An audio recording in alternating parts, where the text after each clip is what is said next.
All of you to this webinar on practical issues in Faceless Appeal and E-Appeal Scheme 2023 under the Income Tax Act.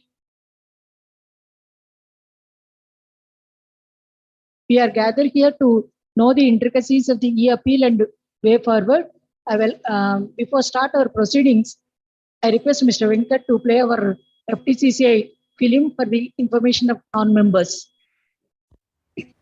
All of you to this webinar on 1917, the year when a dedicated organization, the Deccan Chamber of Commerce, was formed to encourage trade and commerce activities. We are gathered here to know the intricacies The of the historical journey of the organization has witnessed great transformation as per the changing needs of the industry and businesses. Film for the information of non-members.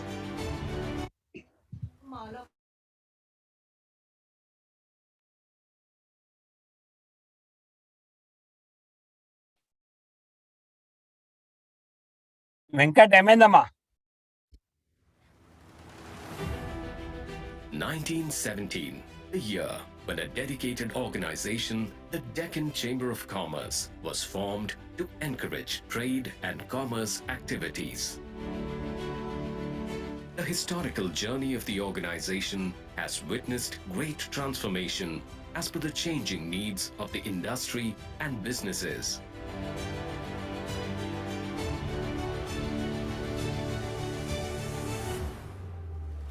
The Federation of Telangana Chambers of Commerce and Industry, FTCCI, a legacy of excellence, voice of the industry, representing interests of over 25,000 businesses of all sizes, sectors and regions, is empowering industry and trade of Telangana state.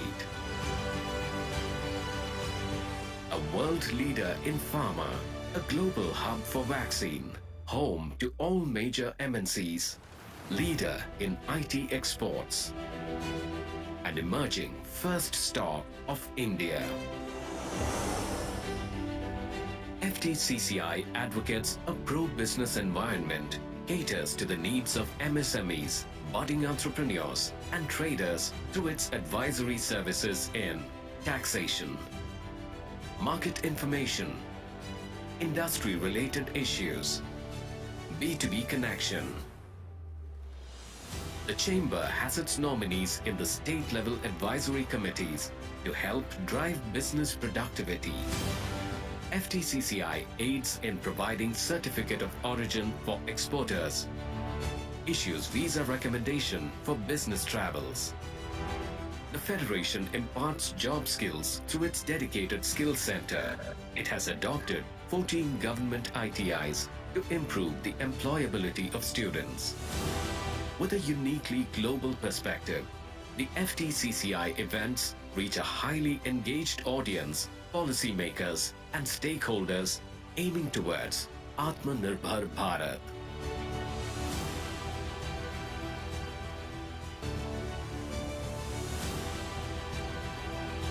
FTCCI to work with government, tell us and guide us कि हम लोग क्या कर सकते हैं to remain competitive, to remain better than our competition.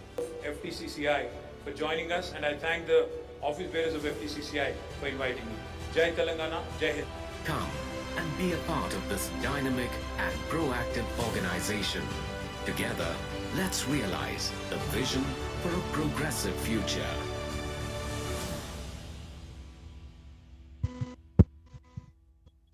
Thank you, Mr. Venkat. Now I welcome our President Sri Anil Agarwal Garu to deliver his welcome address. Good evening, sir. It is my pleasure to welcome our esteemed speaker, CA Dr. Abhishek Murli, partner in Victor Grace and Company Chartered Accountants, Chennai, and chair of our Direct Tax Committee, CA Hari Govind Prasad, and co-chair of Direct Tax Committee, CA Nikshit Hemendra Shah, and all the distinguished participants. I welcome you to all this program, that is webinar on faceless appeals.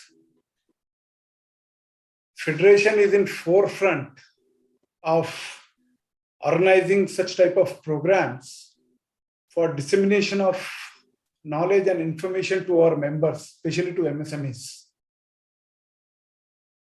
Today's program is also such type of program wherein it is of benefit to all our members to mitigate challenges faced by them. On 10/6, that is on Saturday, we have done a similar kind of program that is on Employee Pension Amendment Scheme and Employee Aadhaar seeding under ESI Act 1948, wherein the officers from the PF department and ESI have addressed. It was a physical program, and they have clarified a lot of doubts to all our members.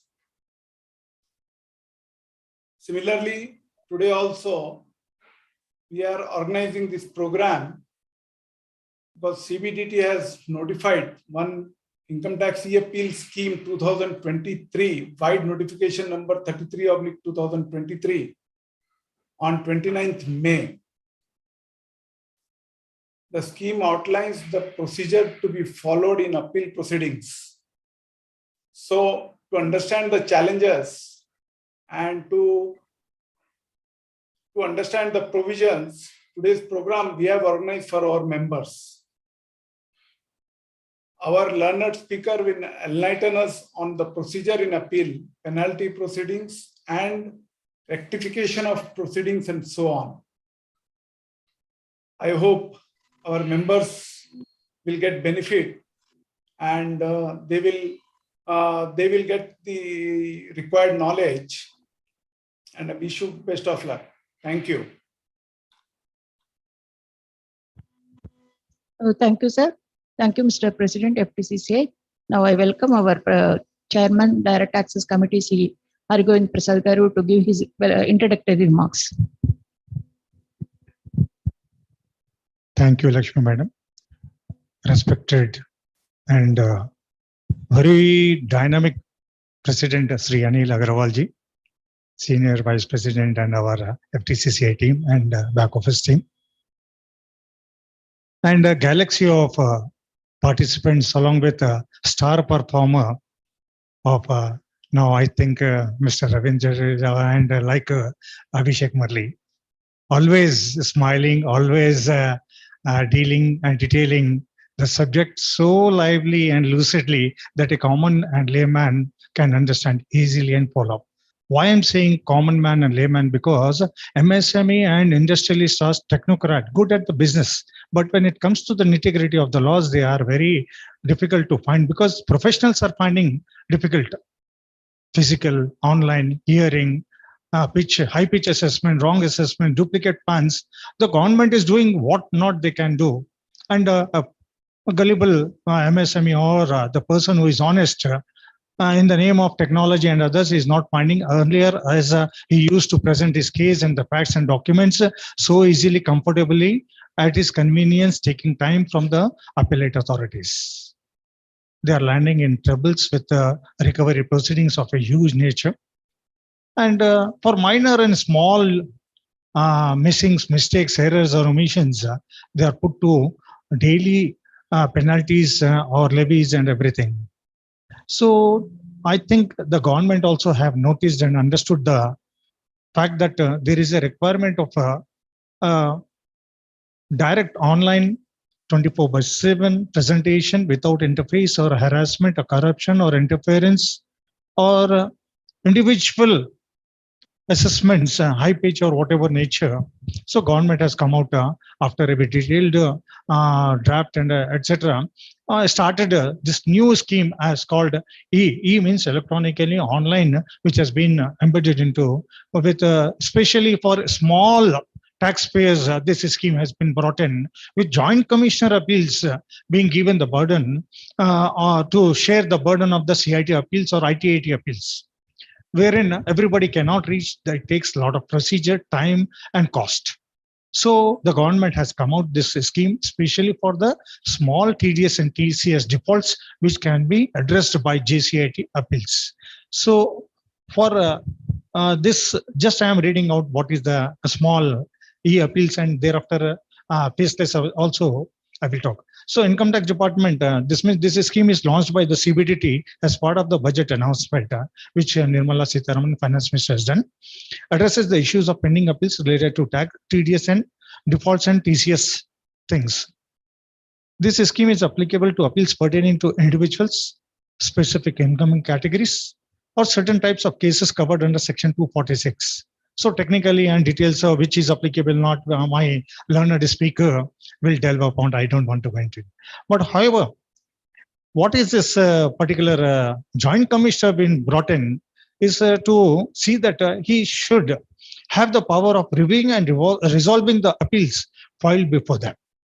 And more so, notably, this e-appeal scheme also incorporates the provision for personal hearing conducted via video conferencing. So this is a very important aspect. But at the same time, SSEs, MSMEs also has to be updated with all the data, records, and documents, evidences ready with them, because when technology comes into play, you don't have much time to come back again. You have to give in part or full whatever your submissions are there. So there you are hit very badly. So this is a very meticulous forms, procedures which have been brought into in, and I don't want to go into very detail because of our learner speakers there. Overall, I will say what this overall this appeal scheme represents a significant leap towards a more effective and accountable tax system, which was not here to available from departmental side. It emphasizes on electronic filing, processing, and video conferencing for personal hearings, demonstrates a commitment to embracing technology for the benefit of taxpayers by reducing the burden of pending appeals and ensuring a fair and streamlined processes. The scheme contributes to enhancing taxpayer satisfaction and confidence in the tax administration, which was lacking. There is a detail which I feel that my friend will talk about that why how disputes occurs, what are the things and things are there. But definitely apart from just TDS and TCS, various provisions under section 143(1), etc. 143 is also been brought into this e-appeal. So this is about appeal 2023, which I have told you, which is CBDT.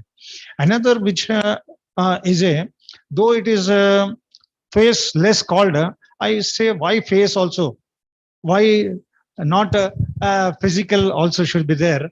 Face is always definitely a chance to impress upon more effectively.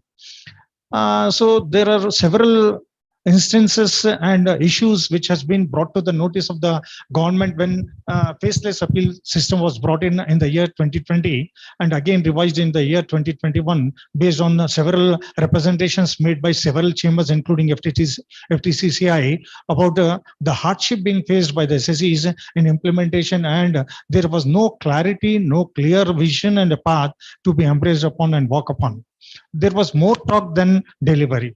So with a view to remove the corruption, to bring more transparency and develop faith of taxpayer and judicial system of the country, the CBDT has announced the Faceless Appeal Scheme 2020.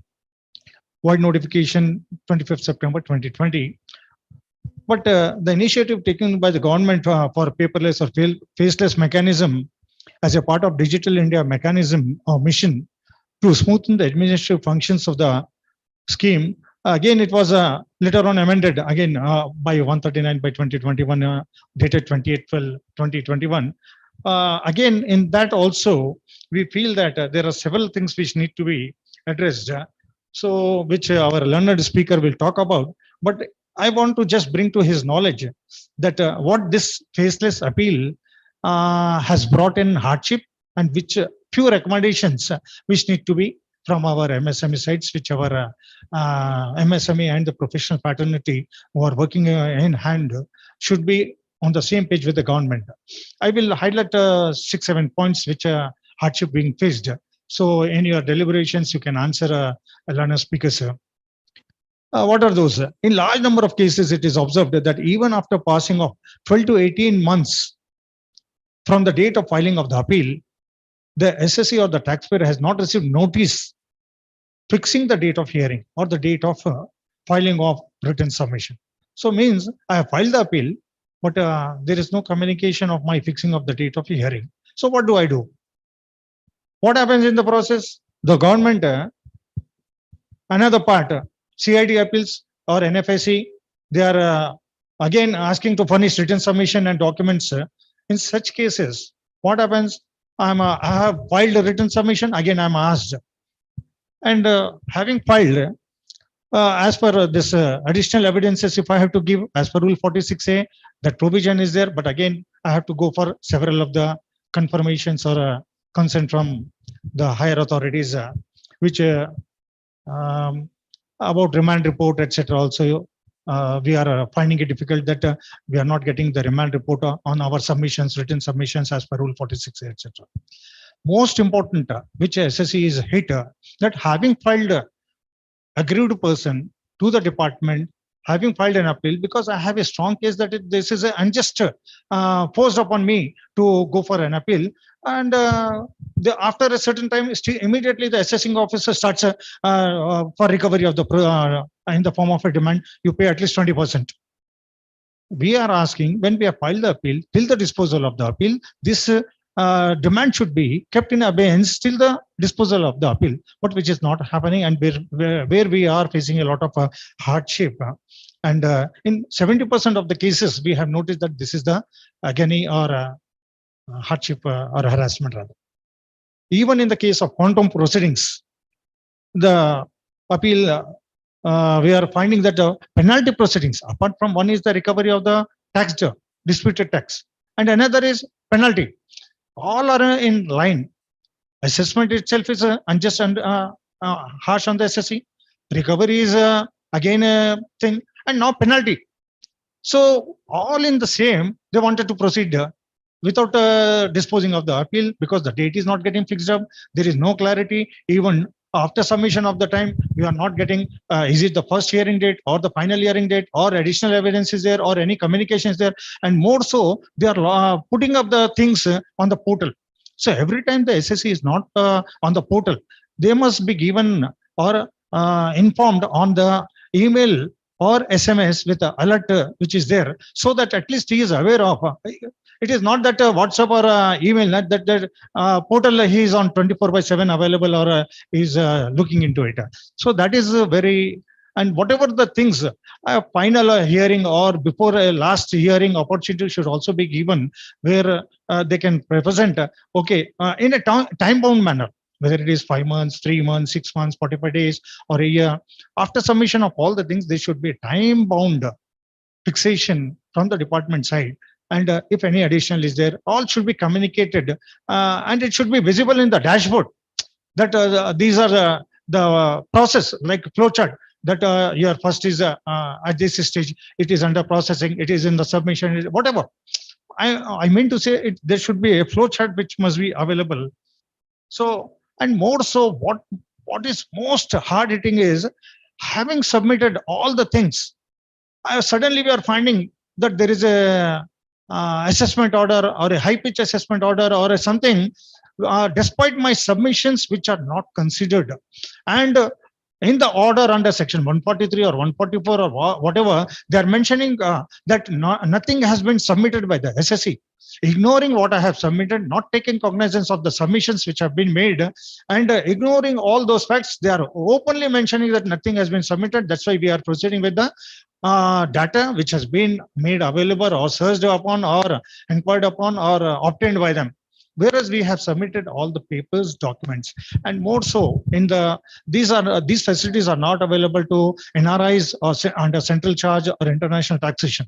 Whereas 148, 148A notices have been issued time bar even in duplicate PANs without access to because all this has to be submitted online, and there is no provision that a PAN which has been created duplicate, etc., by the department itself is not existing. He doesn't have an access. So there should be a process as a procedure of a personal hearing or a oral hearing or a physical hearing. Option should be there.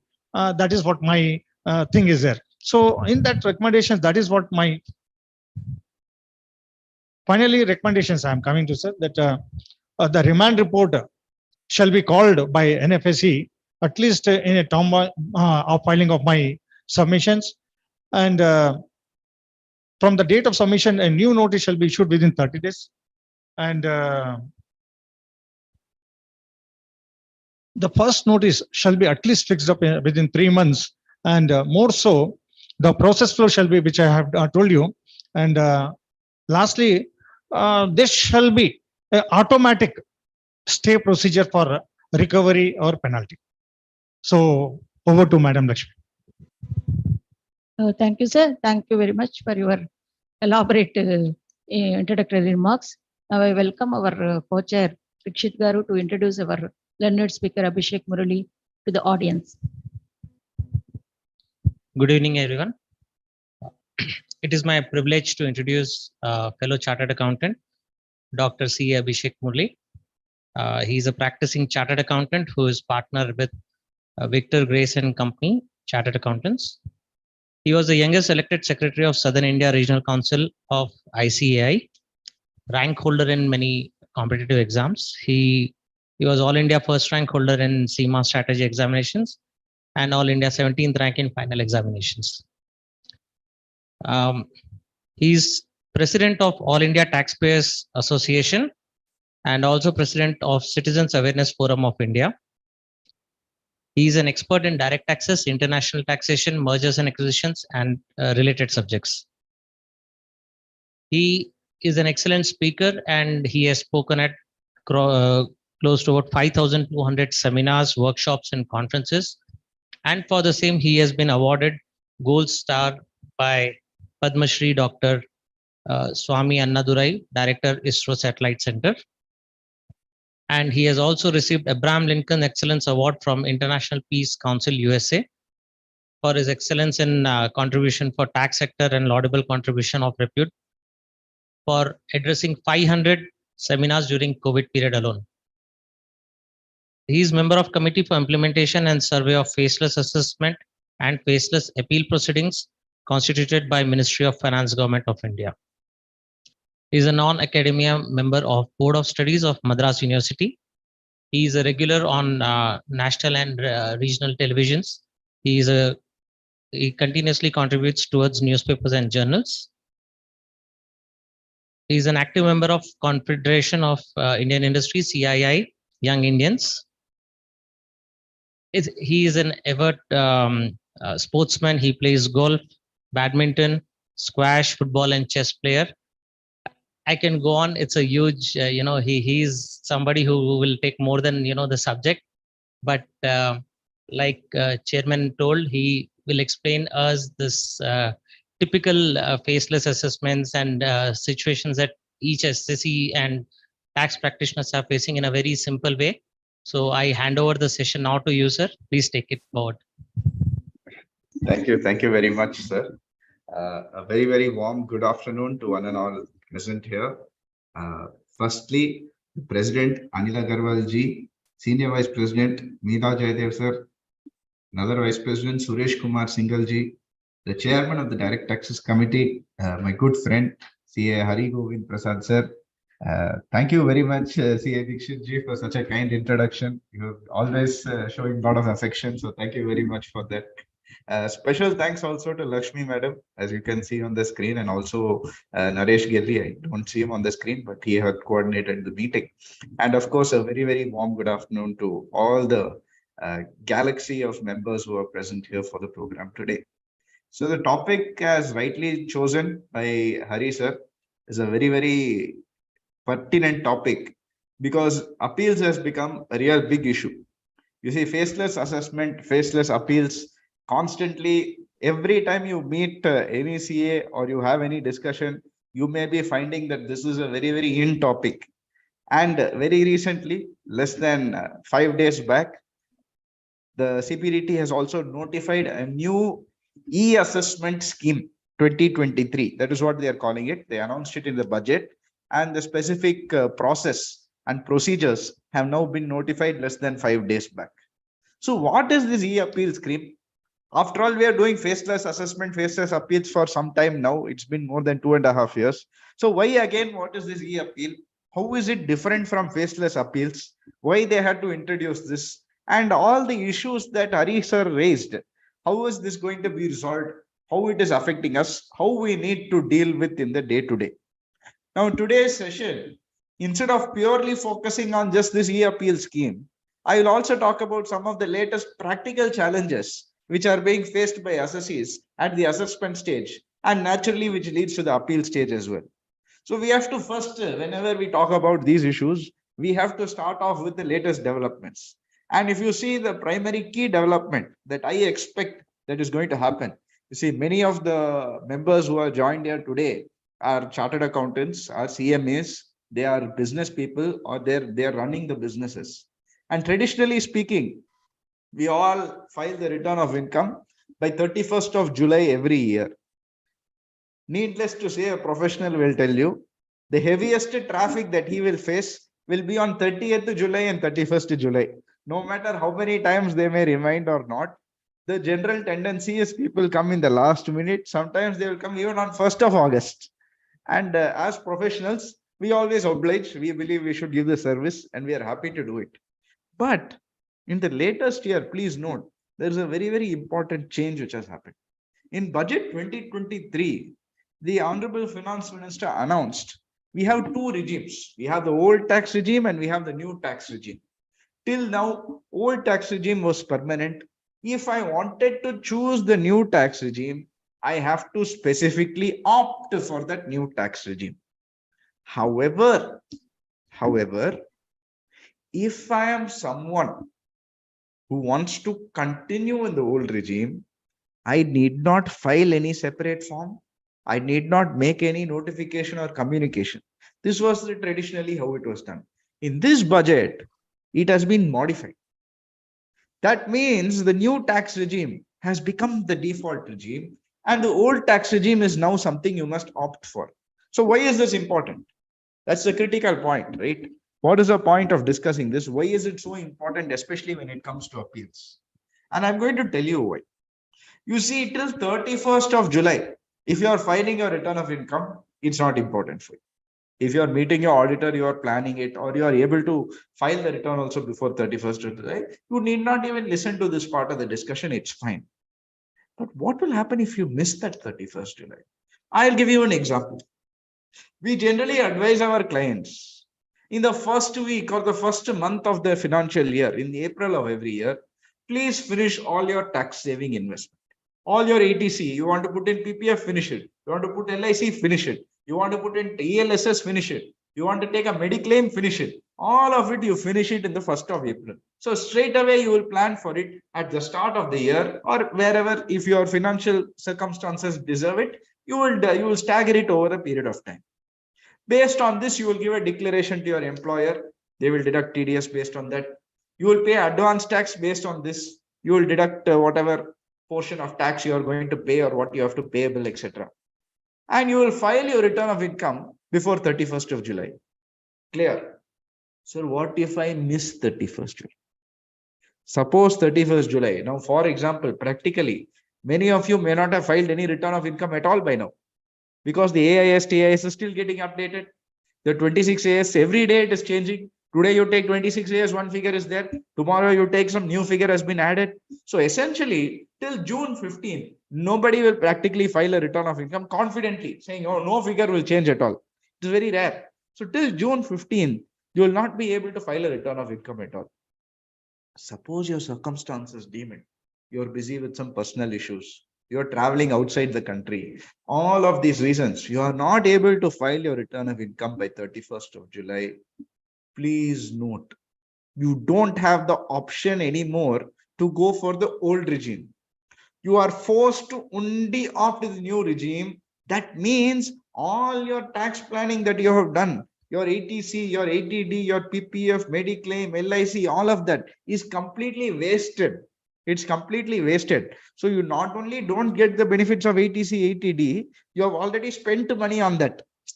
Normally what you'll say, a new regime is better for me. I will not put ATC at all. I will not take ATD at all. But now You have taken ATC, you have taken ATD, and you have missed the tax benefit also by not filing it within the due date. So please ensure this is going to become a huge litigation point.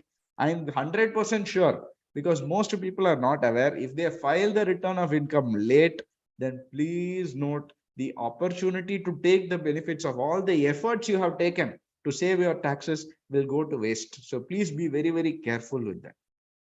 Now, other important reason why appeals are important, as sir very rightly said, faceless assessment has become a really big issue. Normally, when you see the assessee, see, of course, one angle that the government thinks from is the corruption angle, which is a real issue. And I think the faceless has managed to control that. Yes, the number of people who were doing that was very less.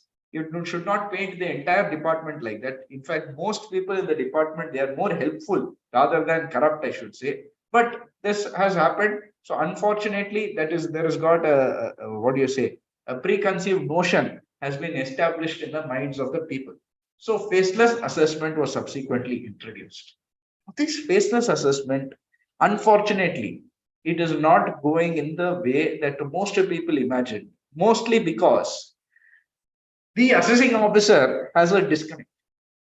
There is no feeling of emotion. See, normally when I go sit face to face with the assessing officer, I will say, sir, please, sir, you help in this case, sir. It's a genuine case. You must do it. I will argue the case. Then I will also bring out the facts. Really, he does not have money. He cannot pay. So at least one feeling will be there. Oh, that person came and saw me. He expressed the case so many times. So even if I don't like the assessee, I will not put a high pitch order. I put something which is reasonable. Whereas now when it is faceless, I don't care. You submit the documents. If I see it and I'm satisfied, okay. Whether I am seeing it or not, who is there to check? There have been multiple instances, as Hari sir rightly said, where people have submitted everything. All the documents uploaded. They are asking vast amount of details. I'll give you an example. One client that we were handling, that assessee has income running into several crores. Naturally, expenses also running into several crores. I'm saying hundreds and thousands of crores.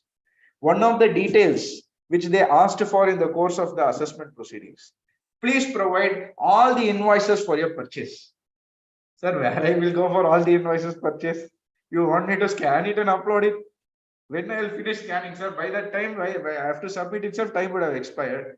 In fact, you will not believe, for one of the clients, my staff started scanning also. They said, we will scan it, sir, you don't worry. You go home, we will send it to you. So at night when you are working, you will have all the documents ready. So all the Google document link, everything they had prepared.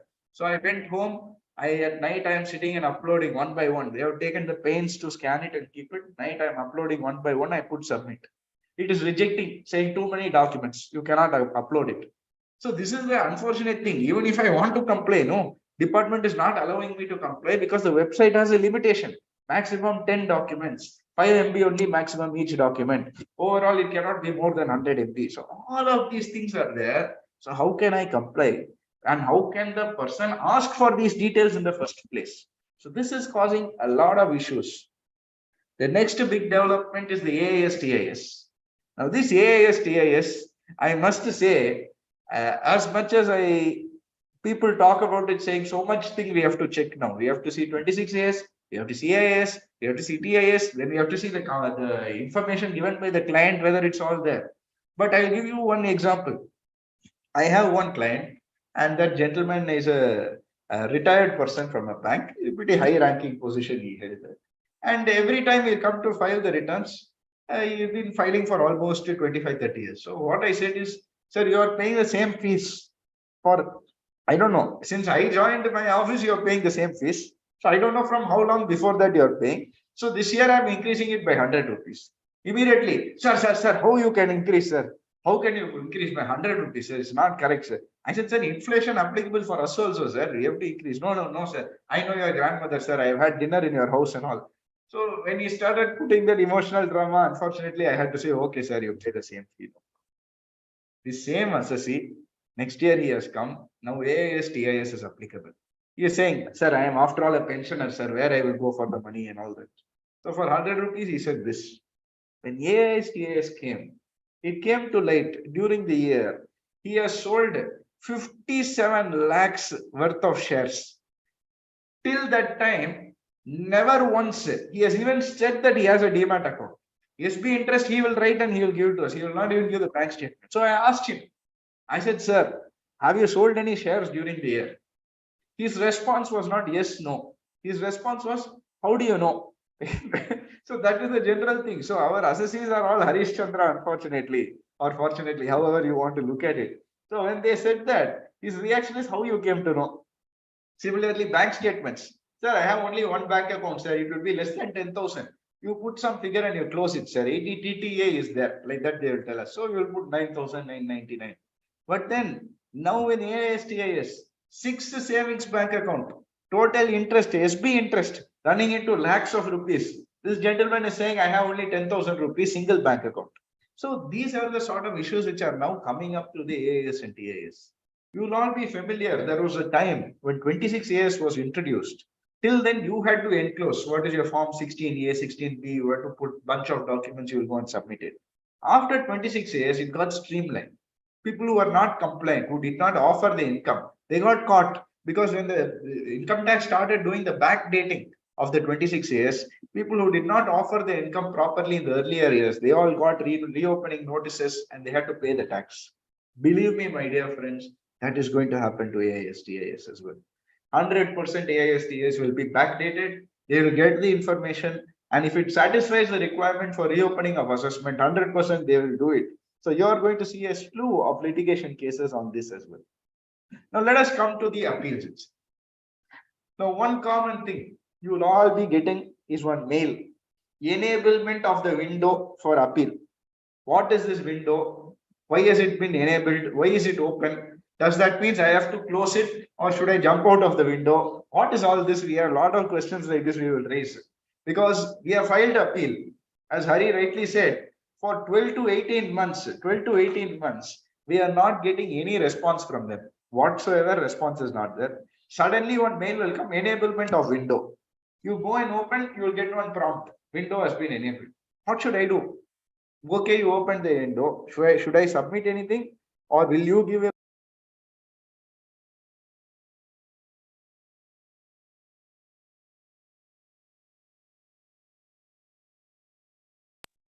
Am I audible?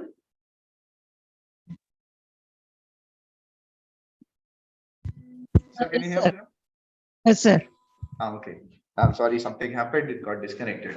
So ultimately, the question you will ask is what I should do when this happens. So what we are doing as far as our office is concerned, whenever there's an enablement of the window, when we get the communication, we submit the written submissions.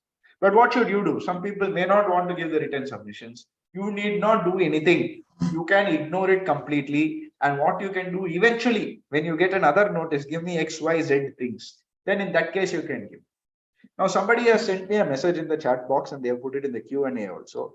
Sir, what if I am getting a notice and at the end of the notice, when they say the list of things they need from me, they have put a one single line saying NA. They have said NA, what should I do? Because as far as department is concerned, they will say I have served a notice. Because now when you look at the assessment orders, when you look at your appeal orders, everything says notice sent on this date. This is the response of the assessee. It's been received, it has been not received. It has been received on so and so date. It has not been received. So they have put a track. And as someone who appears regularly at ITAT, I can tell you today, all the tribunals, they are looking at it very seriously. They are seeing whether you are complying with the notice or not. Just around 1 hour back, I got a call from a very leading chartered accountant from Warangal. So he told me, sir, I got a notice. They are not asking anything specific or whatever I had asked for, same thing they are asking again. What should I do in such a case? Sir, submit it again. Whether you like it or not, whether it's the same thing or not, whether they are not clear what is there, submit a response. Say that, sir, you have sent, I have received a notice from you, but it is not clear what you want. Sir, I have received a notice from you. You have asked for the same details. I am once again furnishing the same details for you. So please ensure you bring it on record, because even at the tribunal stage, they are trying to establish saying, see, they have sent you a notice on XYZ dates, but you have not responded. You have responded to only one. They are not going into the details, saying XYZ are same thing. 3 times they have sent, 3 times it is the same thing they are sending. 3 times you do not send it, you have already satisfied it in the first time at all. Those aspects they are not looking at. They are simply saying, Notice sent, not complied. Notice sent, not complied. That is all they are saying. So please ensure that you respond to every single notice that you get and inform your clients, because this is the first aspect that I want to touch about, is communication of notices. Big issue today. Many people say that they are not receiving the notice at all. We have been, department says notice is sent, it has been served, assessee not received. Sir, I have not got it. So the question, because earlier when it was physical, we could always establish, department has to show the proof of service. Now email they're saying, yes, we sent. So for your knowledge and for my knowledge, when do I know it has been received? As per this e-assessment scheme or the latest e-appeal scheme 2023, notices can be sent in 3 ways. It can be sent by email. 2, it can be sent by SMS. Or 3, it can be sent through a mobile application. This mobile application is not developed as of today, but they have already drafted the law and kept it ready. So for all practical purposes, 2 things. It will come by email or it will come by SMS. If it comes by either, it is satisfied that the notice has been served from the income tax department side.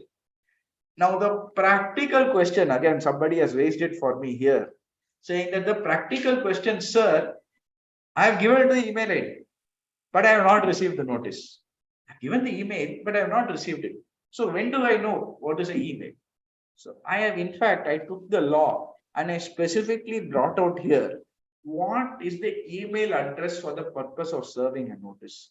And if you see this, you will know that there is no way for you to escape. What is the email ID? 1, if you have filed or you have registered on the income tax portal, that email is considered a valid email. Or whatever last return I filed, I would have mentioned the email ID over there. That is the valid email. 3, suppose when I registered for PAN and I have given one email ID there, that is considered a valid email. Suppose I have an Aadhaar and I have given an email ID there, that is also considered a valid email. Suppose I am a company and I have registered on MCA website and I happen to have given an email there, then that is also a valid email. And finally, whether even if none of these are there, suppose by chance some communication has gone by email, then that is also considered a valid email. I'll give you an example, one simple example.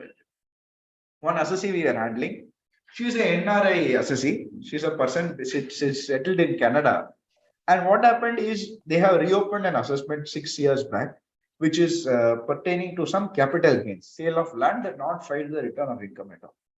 For this assessee, notice has been served. They went to the Indian address, she is not there. She has gone abroad. Her husband is no more, she does not have any children. So they are not able to reach at all. Finally, what they did, they found one bank account that she had somewhere in Rajasthan and they froze the bank account.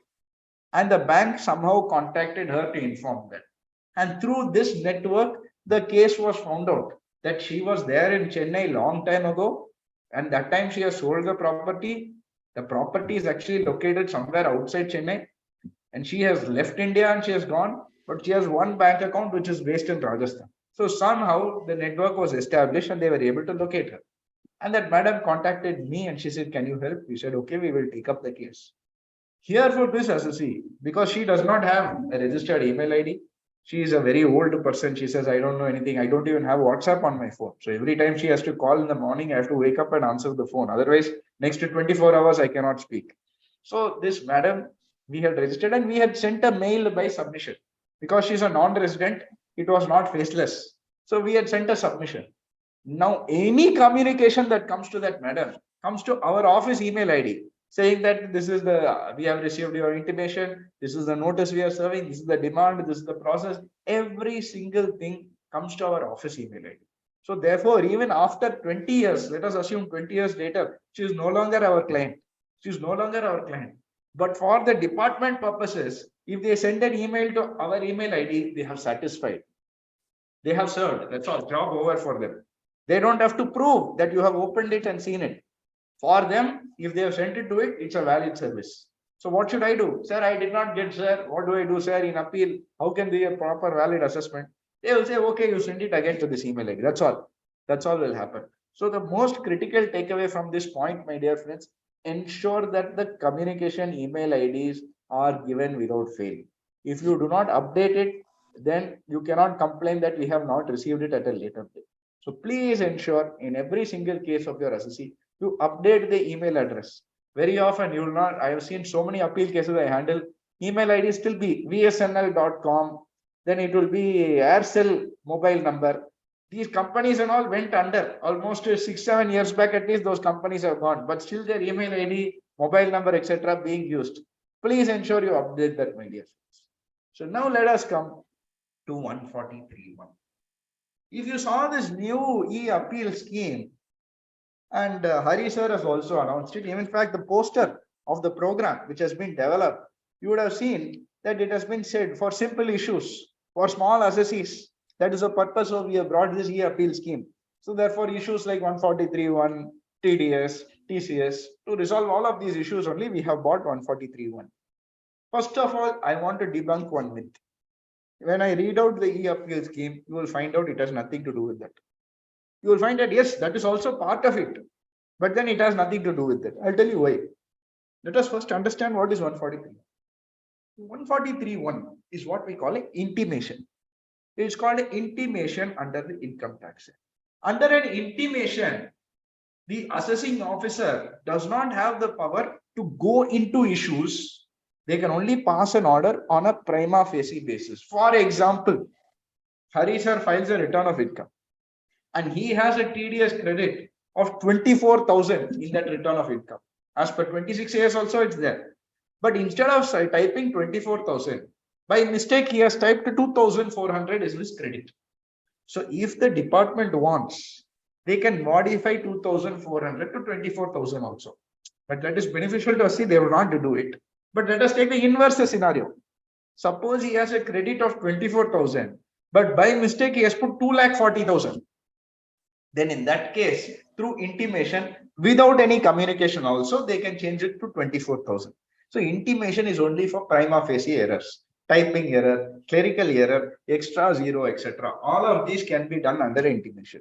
Where application of mind is involved, he has adopted 50C value. He should have actually taken the actual consideration, or the actual consideration is lesser than 50C value. He should have adopted 50C value. So can I do that through intimation? They cannot. Please note, none of those additions can be done in 143.1. It has to be done only through a scrutiny assessment. So either 143.3 or 148, only in that. So 143.1 is meant only for arithmetical error, prima facie adjustments. And of course, the latest development, it's any point reported in the tax audit report that can also be adjusted in 143.1. I don't agree with this point. Let me make it very clear. Point or pointed out in the tax audit report can be used for adjustment. In my view, that's not correct, but I'll explain why further a little later. Now, the next major point, and before I raised this itself, when I saw the chat box and questions block, I had so many questions on this point before the session started itself. The moment that Federation of Telangana video was started playing itself, I got 4 questions on this point. And how many of you are facing this? You can say yes or no. You have a refund which is due of, let us say, X amount, 40,000 rupees. Suddenly refund is credited into the account of 10,000 rupees. Client calls you, sir, what, sir? You said 40,000 refund I will get. I have got only 10,000. Then when you open and see, you will find that 30,000 has been adjusted against some really old assessment year. Assessment year 11-12, it has been adjusted against. No communication, no demand notice, no assessment order, nothing. Only when refund is coming for current year, it has been adjusted. In fact, you will find for that same assessee, for the last 9 years, you have been getting full refund without any adjustment. But suddenly this year only they have adjusted against the 11-12 demand. What is this demand? Why it has come? Nobody knows. In fact, for my assessee, you will not believe, for him, they had adjusted the current year refund against demand pertaining to assessment year 2003-4. Sir, 3-4.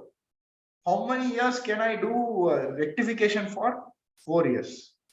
How many years can I do revision under 264 if I'm the income, 263 if I'm the income tax department? Maximum of 2 years. So what if I want to reopen the assessment? Then you can do up to 6 years. Of course, now 3 to 10 years. Suppose I have foreign assets, then also 16 years. Even if I take 16 years, they can go maximum up to assessment year 2005-6 only. But they have adjusted assessment year 3-4 without any communication, without notice, nothing.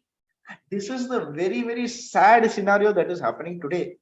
Please note, where they are making any adjustments against old years, if you file an appeal in first hearing, you will win the case. All the actions of the department are time barred. What they are doing is they are computerizing the record. I told you, how AIS, TAS, they will back work it. Like that for 26 years, they are back working. And when they are back working, they are finding some old demand is there in the file, or 26 years is not updated correctly, or it is not filled properly, or instead of the PAN number, it has gone to the credit of some other PAN number. But we have the proof. But we will not retain 2003-4 and all. No? So if they raise a demand, please not file an appeal immediately, you will get a remedy. Assessing officer will not give you a relief here, you will get only an appeal. So for these old refund adjusted against cases, note that it's a straightforward victory. You need not even ask twice, you will straight away win the case. Now somebody has asked me in the question saying, sir, after due date of filing, whether deduction is allowed under assessment year 23-24. Sir, please note, after you file the return of income, you will not get any benefits. Current year, okay. Next year, when you are filing, you have to do it within the due date of filing. Only then you will get the benefit of your ATC, ATT, etc. So now, let us come to the e-appeal scheme. What is this e-appeal scheme?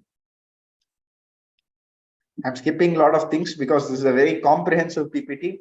I will share it with the organizers, or anybody in the audience can just message me and I will share it with them. So let us come to the e-appeal scheme. So generally, if you see a remedy to the income tax, a remedy to the assessee, there are only three ways they will do it. If I'm assessee, if I'm unhappy with the assessment order, I can go for a rectification under 154. That is for prima facie adjustments.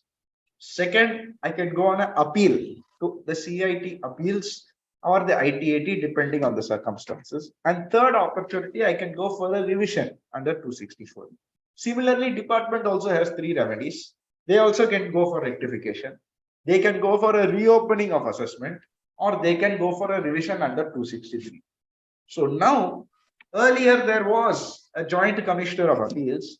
Once again, this joint commissioner of appeals has now been introduced to the latest budget through what they call the e-appeal scheme 2023.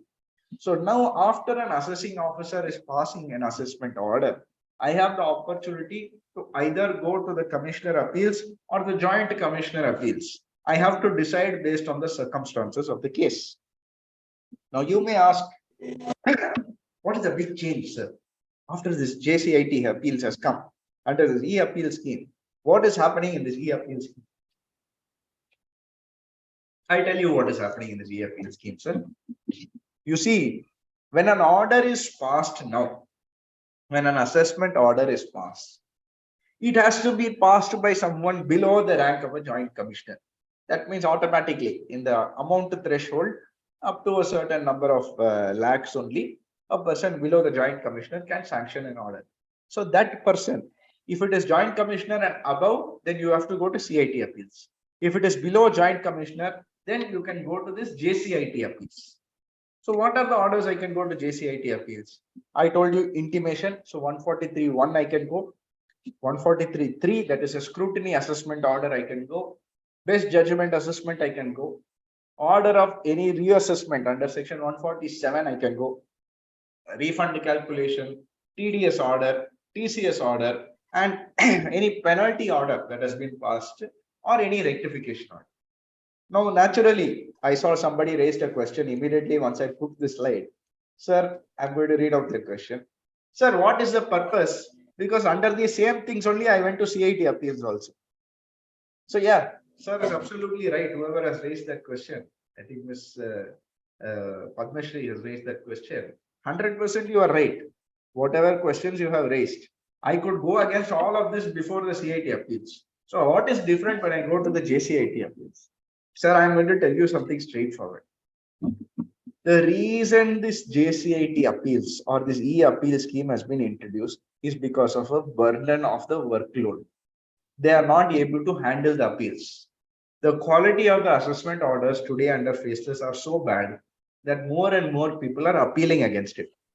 the number of appeals that I'm handling today is almost 12 to 13 times the number of appeals I was handling 4 years back. It has increased that many times because the quality of the orders, or rather the opportunity of, saying that, okay, we will drop the penalty in this case, etc. None of that is there anymore. Earlier it was there under physical assessment. Now none of that is there. You have to apply your mind and do it. So therefore, automatically in the process, what happens is you are forced to go on an appeal. And today, Hari sir said, 18 months, I filed the appeal, no response, nothing is happening. Why? Because they are not able to handle it. The burden of the appeal is not being able to handle. So automatically what they are doing now, they are creating a new person, JCIT appeals. Now this JCIT appeal will dispose of the appeals. You will ask, no, why new person, sir?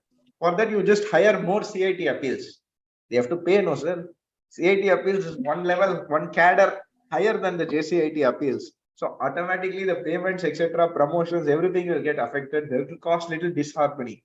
So having a JCIT appeals is just another layer so that they don't have to promote somebody. They can just straight away set the person up, and automatically what will happen in the process is whatever the CIT appeals is doing, only JCIT appeals is also doing, and he gets to satisfy this in the process. So that is how this JCIT appeals is working. And really speaking, if you see, you look at the powers of the JCIT also. He has the power to condone delay. He has the power to schedule hearings. He can seek further information. He will get a remand report. He will get to enhance assessment or a penalty. He gets to pass an order. All of these powers are identical to the powers of the CIT appeals. There is no new power. There is no different power that he is having from the CIT appeals. Everything is exactly the same. There is no difference whatsoever as these powers are concerned.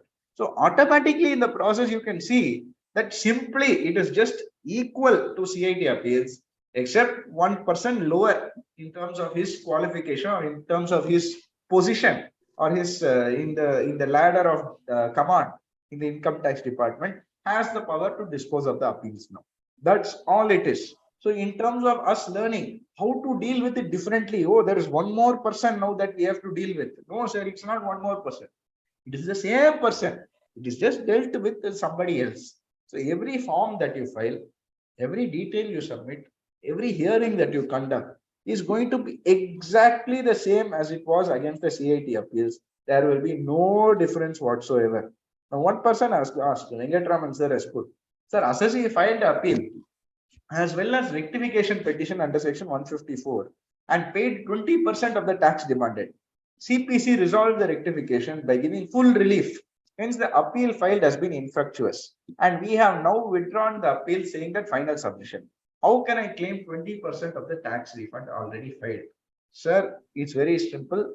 You file a 154 once again and ask for a refund of the amount. You file a 154, they will calculate what is the tax payable, what is the tax paid, and you will get the amount that is refundable.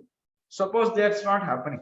Let us assume in 154 you are not getting the relief. In the next 154 you file, you are not getting the relief. Then in that case, you just file a 264 petition. You can file a 264 petition. First you withdraw the appeal, then file a 264 petition, you will get a remedy. Under 154 itself, you will get in this. Don't worry, it's very straightforward. Sir, remand report was sent by the AO physically. We have asked 8 times to CIT appeal Faceless to give us a copy. No reply. I don't know whether CIT appeals has received from the AO. What is the way out? Sir, I'll tell you something that used to happen. I remember when assessee had come to us, he brought a paper and he said, sir, I have got a notice from a income tax department. They are saying that so much tax we have to pay. I said, where's the assessment? He said, no, there's no assessment and all. Demand is sending. If you look at the notice that he brought to me, it is in a A4 sheet. They have taken a photo of the email logo, sorry, income tax logo, put it. Email ID is all Gmail ID they have put. Some address they have put. It was not even income tax department address.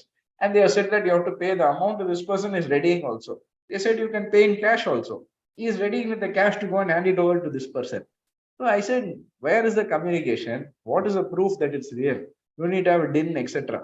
So as far as your concern is concerned, Ashok Sharma said, if you have not received a proper notice through the proper channels with the proper DIN, it is essentially a waste paper. As Finance Minister said, you can tear it and throw it in the dustbin. If your communication does not have a DIN, you can tear it and throw it in the dustbin. The proper procedure, since sir had asked this question, let me clarify. What is a remand report? What is the proper procedure? When I file an appeal, I am filing the appeal against the assessment. So let us assume in a scenario, assessment is going on. Assessing officer is saying, please give this detail, please give that detail, give me A, B, C, D. I am ignoring him. You ask whatever, we'll see. You send the notice, we will see. In appeal, I will win the case. So like that, I don't respond to anything. Various notices he has sent, I don't respond. And then what happens? He passes an order against me. I go on an appeal. When I go on an appeal, I automatically say, these are all the things, sir. Proof is there, sir. See, sir, everything is in order. But he has passed an order like this, sir. What is this? The CIT appeals cannot straight away say, yes, I agree with you, and straight away do. It is a new evidence that you are bringing. If you had given this evidence before the assessing officer and he has not considered, then CIT appeals has every power to straight away say that it has to be considered. But where you have not submitted something, or where you are saying the assessing officer has said something which is not true, then the CIT appeals cannot set aside the matter. This is the important point. Till 2005, the CIT appeals had the power to set aside. What do I mean by set aside? I can say, I'm not happy with this assessment. The quality of it is very poor. I'm sending it back to the assessing officer. You redo it and send it back. That is called a set aside. The CIT appeals no longer has the power of set aside. Only the ITAT has a power. So ITAT, if they're not happy with the CIT appeals order, they can set it aside to the CIT appeal saying, do it again. What is this as appeal you have passed? It is very bad. You do it again. They can even send it back to the assessing officer. You have not done a proper assessment. You please redo the assessment. This is called a set aside. So the CIT appeals, the power of set aside has been taken away. But then in the example I have given you, where I have not submitted anything at all, then how can he adjudicate on a matter which has not been examined by assessing officer? Especially when I'm saying he cannot set it aside. In this case, he can do something called a remand report. That means he is duty bound to say that, yes, you're assessee, you are giving me all these new things, I accept it. But then before I decide, I have to give the assessing officer an opportunity to reject it or accept it. So I will send all these documents as a CIT appeals to that assessing officer saying, look, this is the facts of the case. The assessee is saying all this, he is giving all this information. You submit a report, why I should accept it or why I should reject it. That assessing officer will send this remand report saying that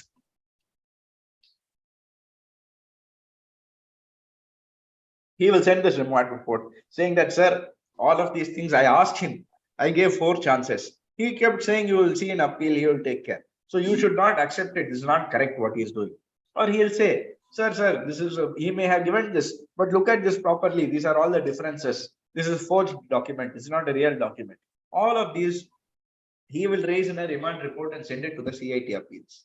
Then at the CIT appeals, I can once again challenge the remand report. Or what I will do is I will give a rejoinder to the remand report saying that, yes, he has said all this, but it's all wrong. This is the reason why I did not give. He has not served a proper notice. He sent the email to my auditor, my old auditor, he has sent it. So all of these X, Y, Z things, I will furnish in response. And then on that basis, the CIT appeals will pass the order. Now in Ashok Sharma sir's case, he is saying that he has received the remand report from the AO, but then CIT appeals is not given to him. Please note, the moment your assessment is complete, your relationship with the AO is over. You need not interact with him for that case anymore. Everything that you interact is with only that respective authority. So I will interact only with the CIT appeals. I will interact only with the ITAT. Maybe penalty, demand, collection and all AO will do. But then my relationship to argue the case before him is over. The AO should not send me the remand report. He should send it to the CIT appeals and CIT appeals should send to me. So to answer your question, sir, what you should do, don't do anything. You need not do anything. Till the CIT appeal gives you the remand report, you can just ignore it. You can just ignore it. Suppose you are feeling brave, you can write an answer and you can respond. There's nothing wrong in that. But I would suggest you wait for the proper channel to come, because suppose it doesn't come and they pass an order, you can go to ITAT and easily win the case, saying that it has not been served on me, proper law has not been followed. So you can win the case in that case without even going into the merits of it.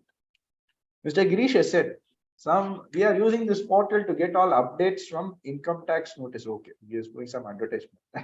So, sir, you said in demand for assessment year 2003-4 is adjusted. Assume that demand was there in their record. Maybe some rectification was not carried out. We want to know how you will win the case in appeal. It's a very, very good question. So I'll give you an example of one case which we are handling. The assessing officer had a physical file. So back in the day, 2005, 6, and all, everything was physical only. No case of online service of notice, all that, everything. So this assessing officer, when he is doing all the remote, checking the status of what and all pending is there, he finds that there is a 154 passed for the earlier year and a demand has been raised against the assessee for the earlier year, but it was not served on the assessee. That means that demand is correct, the tax payable is correct, the reason for the adjustment is also correct, but there was no service. Ashok ji, please note, whenever it comes to our income tax, we are time bound by law. It is not based on truth of the case, whether genuine case or not. Sir, he is a very honest person, sir. You have to help him. Never works like that. It is time bound. If the income tax has some important information on their record, saying that yes, this has to be done, that record is not enough. They have to prove the service of that record. So if they have made an adjustment, they have to prove that they have served an opportunity on the assessee. I cannot sue a motor to it. Now 154, I will do it myself. Let him pay the tax. I have to get an opportunity to object to it. When you are saying that, Abhishek, you have to pay some money, I say, sir, why I have to pay that money? Say, because of this. I will say, no, that is wrong. But I should have that opportunity to do that. You cannot simply say, Abhishek, you have to pay this. I will not even tell you that you have to pay this. But 20 years later, I will say that you have to pay this with interest, you have to pay for so many years. That is completely unfair. So unless the department can prove the service of that demand in their record, that is not a valid record. So it will straight away be struck down. And you can take my word for it. All of these cases, I am handling thousands of these cases. In every single one of these old refund adjustment cases, the department does not have proof. They do not have the proof to prove the service of that. If you challenge it, you will win it. The entire reason they are doing all these adjustment and all is in the hope that you will not challenge it. If you challenge it, take my word for it, you will straight away win it. You will straight away win it. Now, Srilekha madam has asked a question. Sir, will JCIT be face-to-face? Please note, when it comes to this JCIT, there is no personal appearance whatsoever. In fact, in that procedure, that name of that subheading itself, I have not seen it so blatant. But under this e-appeal scheme, they have put very obviously, no personal appearances will be appeared whatsoever. So it will be entirely online only. You will be given a virtual hearing on request. How many of you have done this virtual hearing? I just want to know. Have any of you done the virtual hearing here? What are your experiences in this virtual hearing?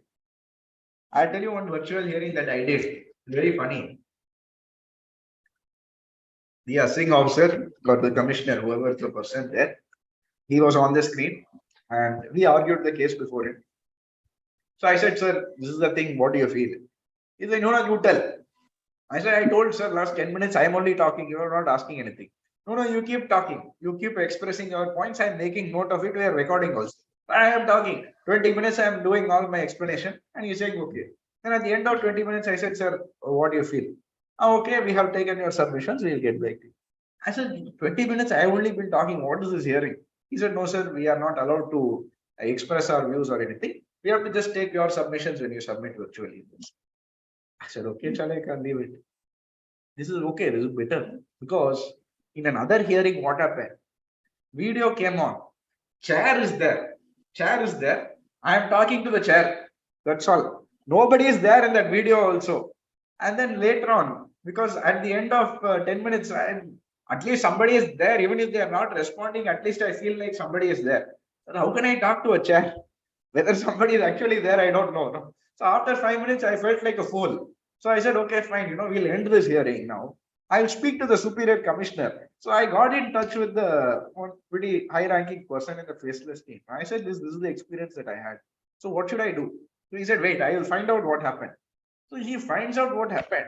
And what has happened in that case is that CIT Appeals had a family function that day. So some issue has happened. So he has not come. But instead of rescheduling the hearing, he has told his inspector or his typist someone to handle it. The typists, instead of appearing themselves, they put it on and they will let it run. So that's all, hearing over. That's what they wanted to do. Finally, of course, they were reprimanded and everything in this case. But what I came to know through that, it's a very common process. The person who's sitting on the other side, you don't know what his position is. You don't know whether he's a commissioner or not. You don't know whether he's a assisting officer also or not. Very often, many people, they are given a blank video. It will be black in color. You cannot see anything. And they're saying, you argue, you tell whatever points you have. And we have to tell to the blank screen, and then they will pass anyway. They're passing adverse order only. So this is a very, very unfortunate thing. We had raised it, in fact, very recently. I had met the CBDT also, and we had raised these points saying that, there must be some sort of hearing opportunity in certain cases. I understand the reason for faceless, etc., but opportunity must be given. They said it will be given, but so far it has not been implemented. Even in JCIT appeal, this was not. This has not been included. So e-assessment scheme, to answer your question, Srilekha madam, it is not there. Unfortunately, it is not there. Hanmantalu sir has said earlier, appointed assistant commissioner of income tax was available. Yes, sir. Till I think year 2000, there was an assistant commissioner of income tax. It is in fact in that very same section only they have introduced it. There's no new section. Same 246.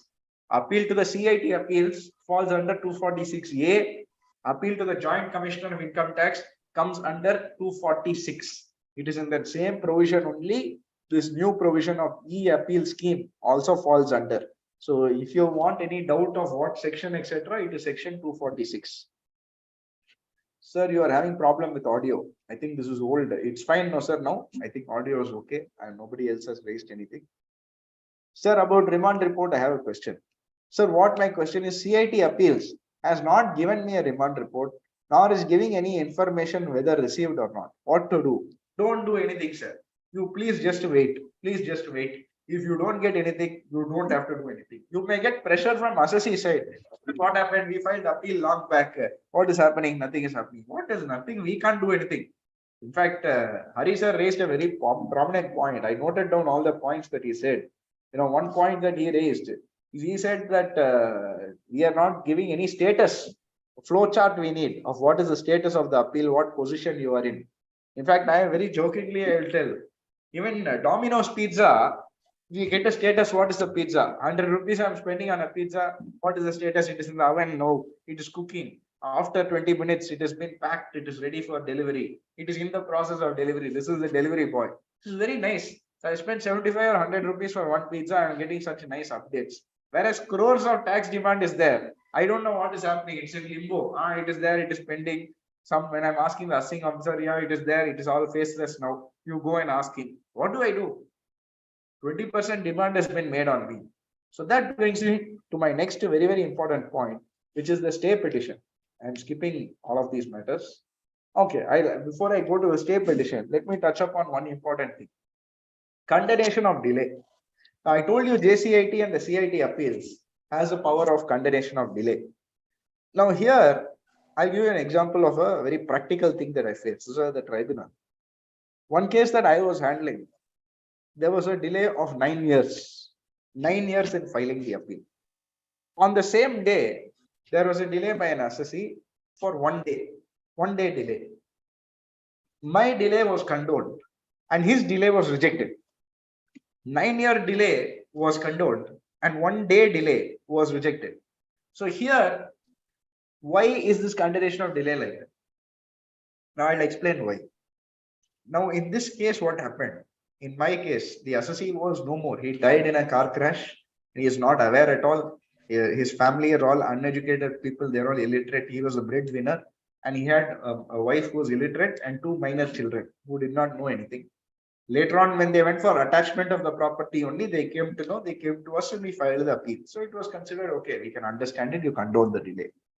In the other case, That auditor for that assessee, or rather the advocate for that assessee, he has prepared the appeal.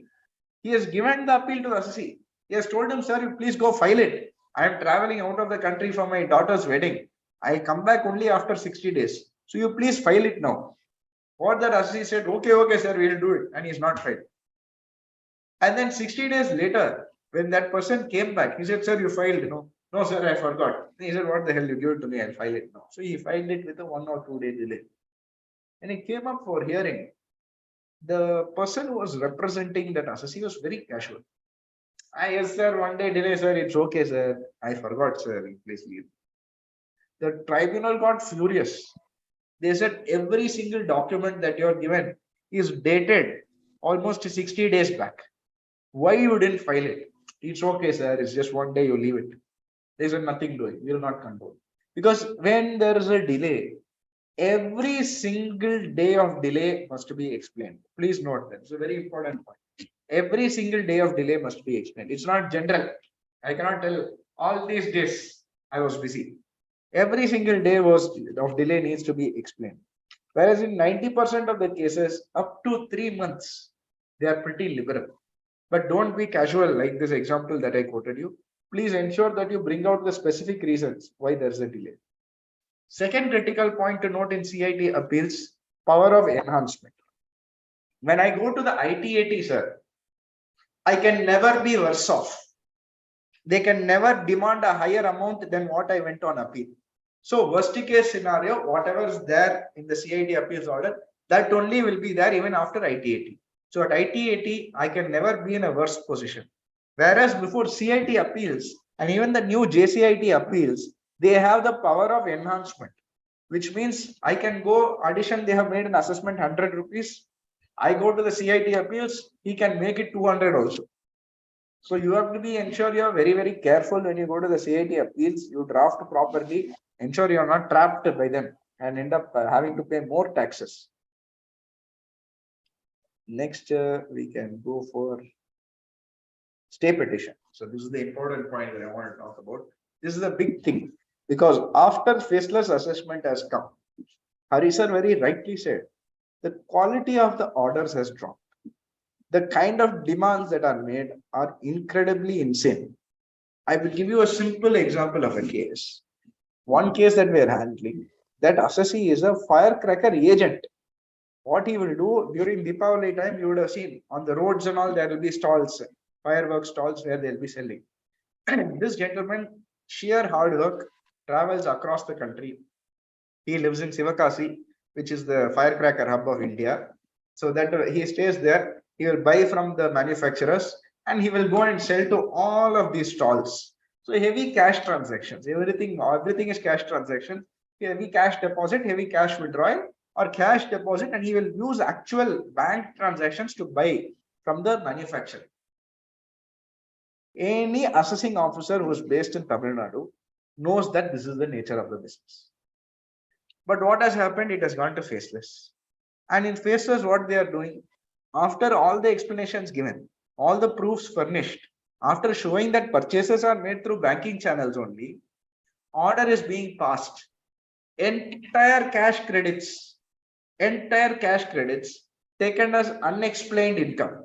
So unexplained cash deposits treated as income, taxed at 60%. And this fellow, he has a margin of 1%, sir. That cash deposit is his revenue. He has purchases also.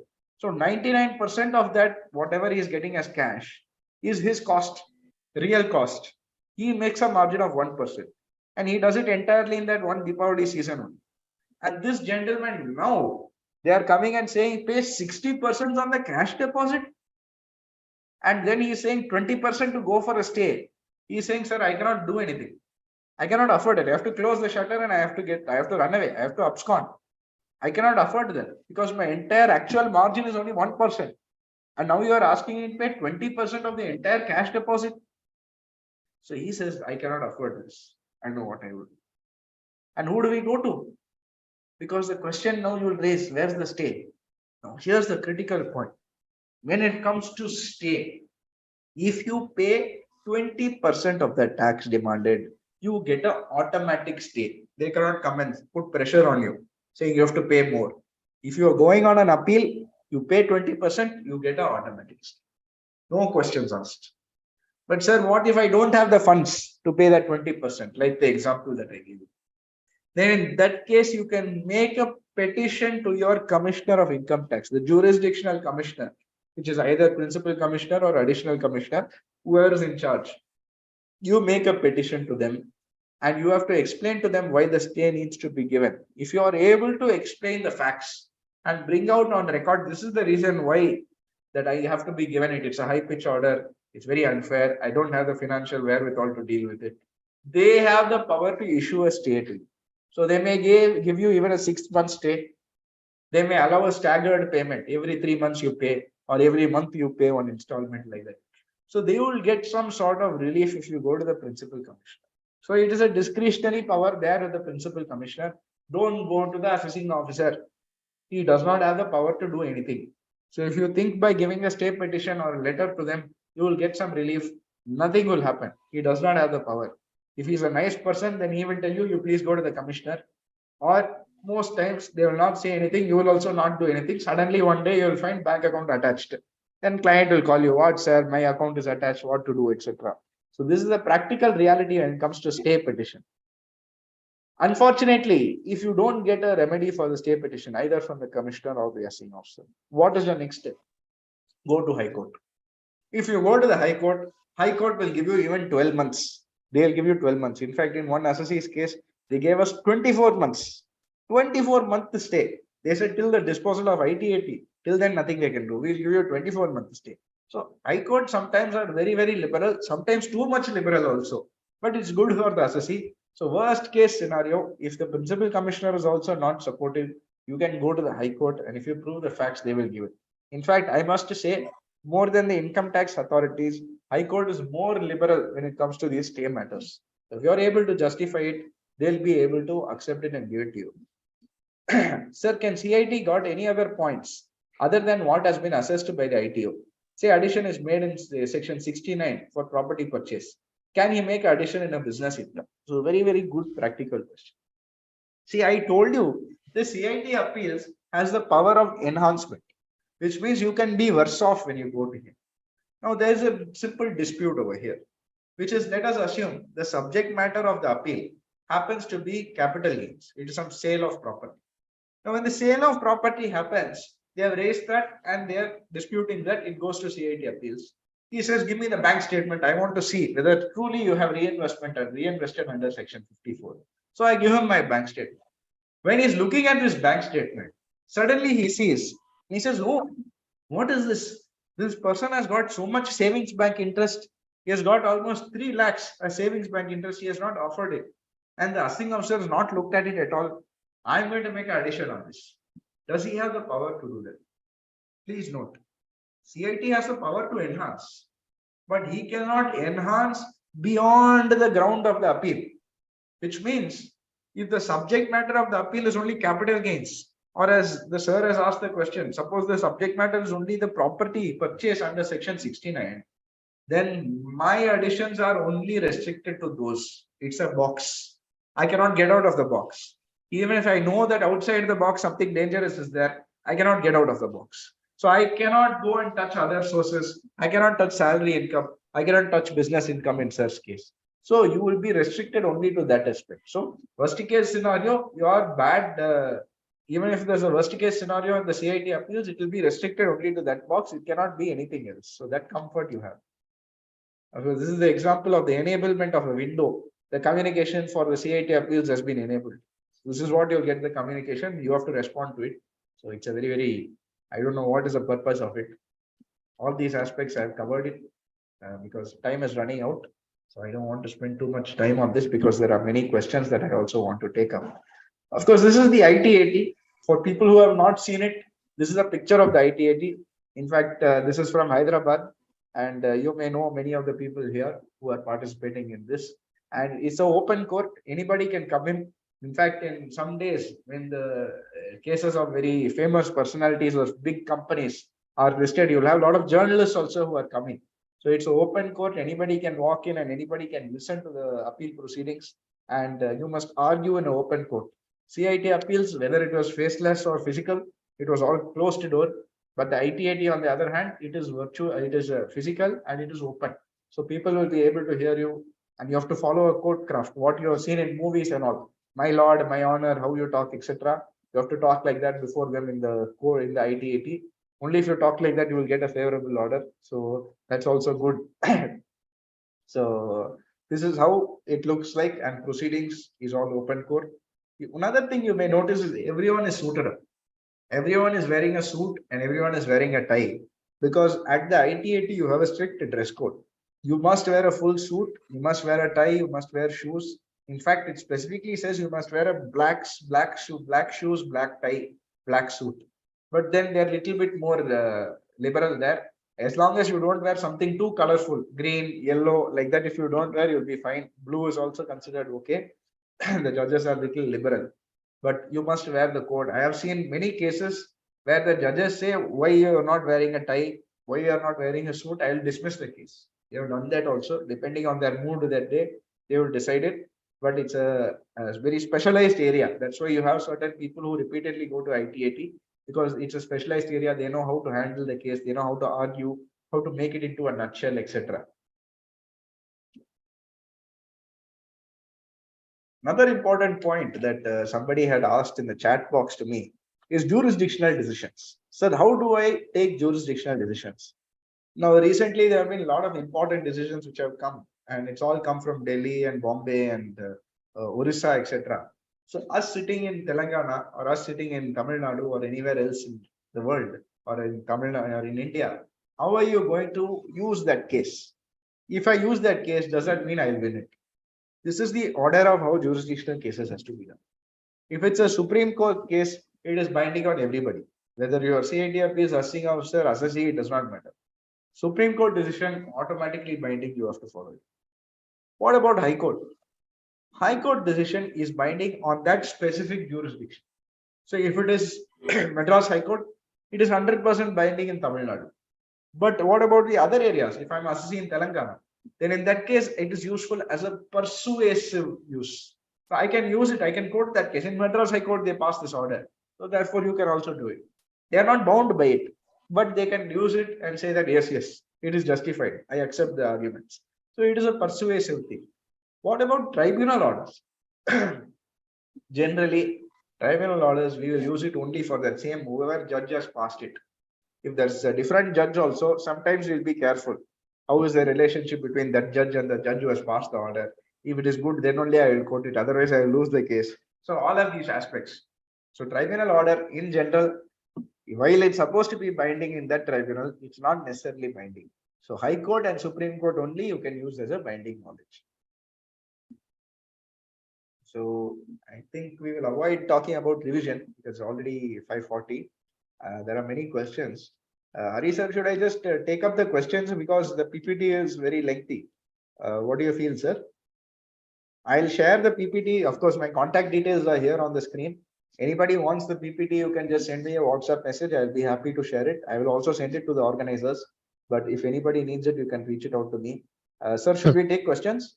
So can you share something that already a live pan is there, especially in the NRA cases, and the department themselves have created duplicate pans in several of the cases. And when new provisions have come, time barring also, they have issued 148A and 148, etc. Can you just throw the time barring was 3 years also? They are not obliging. They are, and still, are they bound by law or not? Because I have to go to the appeals. He is also a government employee only, more or less. He is not as independent as we think.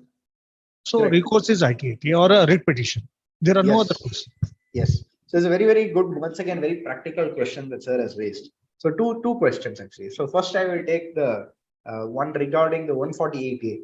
It's a very, very contentious issue. This 148A, the new reopening provisions itself has opened a Pandora's box. I'm not going to go into that specific box now because that itself you can take a 2-hour session. But in brief, lot of the notices which have been issued by the department are incorrect notices. It is improper notices. So if you challenge it in appeal, you will win the case. But then that is, I am saying, Abhishek is saying you will win the case. Where's the proof that you'll actually win the case? Unfortunately, it's a new law. Now only everyone is filing a writ, everyone is fighting it. In fact, I can tell you in the last 15 days, decisions have been coming saying these notices are improper. They have not been served properly. We don't care about what CBDT has raised. We look only at the Supreme Court order. So like this, multiple orders are now coming one by one in every high court. So when this comes, you can 100% rely on that. Department, unfortunately for you, they have been told they have to pass the order. In fact, if you were there during the course of the assessment when the notices were sent, I had gone physically and had appeared a couple of times because the 148A, the proceedings was physical. Whereas the reopen, once it is reopened, it becomes faceless. So before it was reopened, I went and appeared before the commissioner and I said, sir, this is very squarely, it is not applicable. If you look at the Supreme Court decision in Ashish Agarwal, this very clearly in our case, it is not applicable. You should win the case. He said, yeah, I agree with you, Abhishek, but we have been told. So I'm keeping all these cases on one side. So he showed me one stack of files he's maintaining. He said, we have been told. So once we get the instructions, we will do whatever the instructions tell us. Instructions told them to pass the order because tax collection, 30% at least they will get. So they will pass the order. What we have to do, you have to fight the case. There's an unfortunate thing, Hari sir. And there are so many cases like this. For people who have not done it, I am telling you now, if you have got these reopening cases, more than 3 years or less than 50 lakhs, all of these matters, even today, even if it is more than 1 year late, please challenge it. File the appeal now, you will win the case. Slew of judgments will start coming now. One by one, they will come. Really, the actions of the department is egregious. But you fight the order, you will get a favorable assessment at least for your client. Now, the second question, sir said, what about the duplicate PAN issue? Now, this is a big issue. Department cannot create duplicate PANs. They do not have the discretion to do all that. So where a duplicate PAN is created by the income tax department, please challenge it. It's a straight away win-win case, sir, for you. Please ensure that you fight the case. When it comes to non-resident assessees, the assessment is still physical. It is not faceless. International assessees, non-resident assessees, such cases or centralized cases. In all of these cases, the assessment is still done physically. The appeals is also done physically. So for them, you please challenge it and 100% the case will be won in your favor. You need not even worry about it. So I would suggest challenge it in appeal. They cannot do an assessment in a new PAN or a different PAN, etc. Challenge by way of appeal or a writ petition? Sir, you can do both. But unfortunately, if you go Appeal to the takes a court, lot of time. yes, that is true. But if you go to the writ court, most of the courts today say you exhaust your appeal options and then you come to us. Don't come to us without doing the regular course of law. So in those cases, of course, this duplicate PAN is in my view, very major issue. It's a lapse in my view. So writ, they may accept it. But what we have found in at least 80 to 75 to 80% of the cases, the High Court say why you are coming directly to us. You exhaust your remedy and then you come. So they are most likely in those cases. I would suggest CIT appeals. It costs lesser also. Go to CIT appeals, you will get a remedy. Yes, sir. As you have said, several of the questions you have answered also. Yeah. Right. But from the chat box, what we have received, yes, right, many of them you have answered. Yes, sir. But we will again, if anybody is interested to ask, we will open the fora. They can, if they feel have a very specific, which has not been covered in our deliberations, Sure. and they have still any leftover, I ask them to kindly unmute themselves and ask. Sure. So there have been a couple of other questions. So till they unmute and ask, I will just read out those questions. Sir, how do we respond to the enablement of window intimation notice? Sir, you need not respond. Or suppose you want to be extra cautious, you can submit a written submissions. In our office, we submit a written submissions because we know anyway we will submit it. Beyond that, if they want anything specific, we will once again redraft a second written submission. So that is how we do it, where enablement comes, so that later they don't say, sir, we told you, you have only not responded. So ex parte order, we don't want that ex parte order. We are ready to submit whenever we get the response. So you have two options. You can ignore it, which is also okay. Nothing will happen. Second, you can file a written submissions. Sir, please share this PPT. I'll definitely share it, ma'am. You can just send me a message or you can take it from the organizers also. Sir, if only High Court judgment is there, it is still not binding on tribunal or CIT appeals. Not at all, sir. If it's a High Court judgment of the jurisdictional High Court, it is 100% binding. They cannot ignore it. It is 100% binding on them. If it's a different High Court, then they can use it saying that, oh, this is okay, but it's not binding on them. Sir, communication window is open for CIT appeals. Sir, I just told you, they are just saying it is open. That does not mean anything. If you want, you can submit it. I think in the question box, I have taken all the questions. If there's any other questions, I can take it.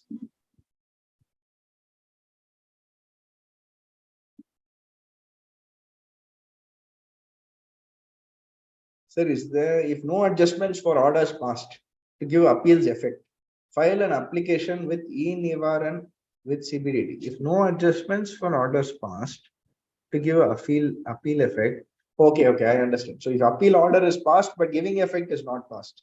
Yes, you can, giving effect, if you want, you can go meet the assessing officer, jurisdiction assessing officer, ask them to pass it.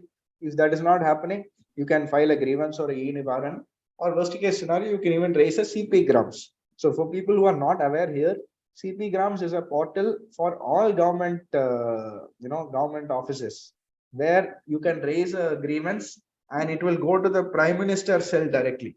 It will go to the PMO office. I have raised CP grams in very rare cases because I don't want to sour the relationship with the income tax officials, but there have been circumstances which demanded it. I raised it to CP gram. You will not believe, within 3 days, less than 3 days, matters which was pending for 7 years got resolved. Within 3 days, I raised it, less than 3 days. Next day, I got a call from the assessing officer. The day after that, the commissioner called me, and the third day, it was resolved. That is how fast it is, and it goes to CP grams. So I would suggest don't exploit it. Use it for cases where you have repeatedly made different requests. You are able to prove that. You have to attach all that when you are making that complaint in CP grams. You have to prove all these documents. But if you raise it, 100% you will get an immediate remedy. And my experience with CP grams has been very, very positive. So I would suggest definitely use that. I will share a link for the CP grams now on the chat box maybe. And people who have not used it, you have to register first, and you can use that CP grams to raise your complaints. I'm just putting it on the chat box over here. One more question has come. Sir, is it possibility to attach salary from the employer? Meaning, can they directly ask the employer to send the salary? Yes, they have the power to do that. Please note, up to 20% of your tax collection, the income tax department can go to any of your sources that you're doing business with. So even your receivables, they can write to them and ask them to say that this is the background of the case. Any payments that you're paying to the assessee, you have to pay to us first up to this extent, and only then you can pay to them. So they have every right to do that. They don't normally do for salary, but they can do it if they want also. Sir, what should I do on receiving penalty proceedings notice? Suppose you have challenged in appeal and you receive a penalty proceedings notice. Please send that I have gone on an appeal. I am enclosing the form 35. So till the disposal of the appeal, penalty proceedings should be kept in abeyance. Basically, keeping in abeyance means it is sleeping. Because I have gone on appeal, you cannot levy the penalty. You keep it to sleep. So as soon as you file the appeal, enclose the form 35 and respond to the penalty notice saying keep it in abeyance. They will not automatically do this. You have to specifically tell them, because if you don't tell them, then they will pass a penalty order also. Then you will have to fight that as well. So you'll be fighting both penalty as well as assessment. So please note that you should respond, give the form 35 and ask them to keep in abeyance. Sir, 143.1 received. TDS credit not fully allowed. File grievance, rectification, but no use, no earlier dues. How to get full credit? This is a very unfortunate thing that is happening now increasingly, where people have credit under 26 years. They are filing it in the return, but for some reason, in the 143.1, it is not being considered. What we should do in this case, file 2-3 rectifications, meet the jurisdictional AO, explain to them. Even after that, if they are not doing, please go on an appeal. You will win it in appeal easily. But it seems a very small issue to go on an appeal. So you try to get the remedy through 154 and physical meeting. If it is not coming through that, then you please go on an appeal. That's the only way you'll get relief. Sir, appeal already filed before CIT appeals. Whether we can change to GCAT appeals now, don't worry, sir, automatically it will be done. Department themselves will do it. For whatever you have filed, they will do it themselves. Sir, in several of the cases now, PMO is responding in 24 hours also. Yes. Such is the prompt and response is so fast, unbelievable that you are rightly said in 3 days. Yes. But only thing is that in how many issues, how many things we can go and rush. But however, can we go straight away for raising a grievance against the high pitch or on this duplicate man or NRIs to the CBDT? Yes, it can Or be they raised, can sir, go but, to the principal chief commissioner? it can be done, but then normally we don't want to burden them with too much. So normally, even if you file a CP grounds, they ask you to put the proof that you have communicated multiple times, etc. So I have found, especially in NRI cases, the assing officers are pretty responsive. At least in Tamil Nadu, we have found that they are very responsive, and it's all physical assessment, in fact, for the NRIs. So if you meet them, I think you may get a remedy, sir. So can you throw some light on the recent amendment which has come under section 119, raising the limits and filing of your pending loss or refund or whatever? Just Yeah. can you? So in fact, I would have circulated for people who are here, who are part of my mailing list and my WhatsApp updates. You may have received a very detailed communication where I have shown what this 119(2)B is, what is the impact of the limits, etc. So for those who are not, I can probably explain here. If anybody wants to be part of it, you can just drop me a message. I will add you to the list. But basically what has happened is the department have raised the limits of 119(2)B. What is this 119(2)B? Suppose I have missed filing the return of it, or I have missed filing a form within a certain due date, or I have missed claiming a loss, etc. I can file what is called a 119(2)B for non-filing or delayed filing, and the sanctioned authority has the power to condone the delay. I'll give you an example. I have to file my return of income by a certain date. What happened is I was traveling abroad and I got stuck there. I lost my passport and I've been stuck there for 7 to 8 months. For whatever reason, the visa and all is not been issued. Then I come back after 8 months. Now, after 8 months, I cannot file a belated return because that due date is also over. So obviously, normal due date over, belated return due date also over. What do? I'm an honest person. I want to file my return of income, or I'm someone who has to get a refund. So I want to file my return of income. What should I do? Does that mean completely gone? That refund, you can forget it? So here, I cannot file a 264 because 264 is a revision of an assessment order.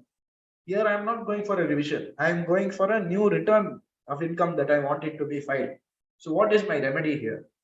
I can file a petition under section 119(2)B for continuation of delay to the board. That's the name of the section. I can make an application to the board, they say. But then this was the original provision. So if I had to condone the delay for filing a form, as if it is equal to filing under 139(1), then only the board or the CBDT had the power. Then of course, everyone started writing letters to CBDT. So CBDT said, you know what, it's too much, for us to deal with. So every SSC, even 2,50,000 is getting, is writing to us, saying condone the delay. So we will start giving the power to our juniors also.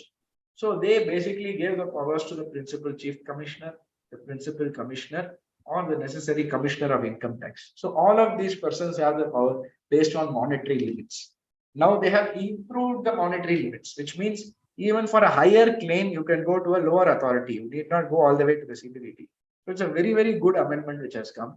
So people who are able to explain their case, you may file a petition under 119(2)B and get your delay condoned under 119(2). Sir, one question, sir, here. Yes, sir.